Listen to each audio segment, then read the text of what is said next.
Hello, and welcome to Hello Word. I'm Alex, your host, and today we're diving into a key element of English grammar that's crucial for forming sentences, adding emphasis, and expressing time: auxiliary verbs.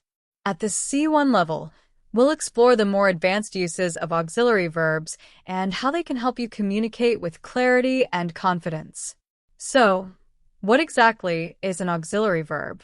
Auxiliary verbs, often known as helping verbs, support the main verb in a sentence, helping to form different tenses, moods, and voices. The main auxiliary verbs are be, have, and do. They're like the backbone of many sentences, helping to show if an action happened in the past, present, or future, or adding emphasis to what we're saying. Let's look at a few examples to make this clearer. She has finished her project, whereas helps form the present perfect tense, showing that the action is completed. Or consider they're studying for the exam, where helps to create the present continuous tense. And with do, you can emphasize something like in I do appreciate your help. These auxiliary verbs are powerful tools that add both structure and meaning to sentences. In everyday language, auxiliary verbs allow you to be more specific and precise.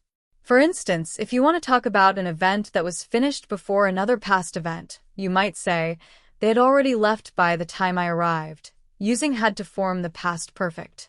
Or, when you're expressing willingness or future intentions, you might say, I will definitely be there, with will showing your commitment. Before we wrap up, I encourage you to practice using auxiliary verbs in different tenses and with varying emphasis. They're essential for making your English more fluid and expressive. Don't forget to subscribe to Hello Word and leave a review if you find these episodes helpful.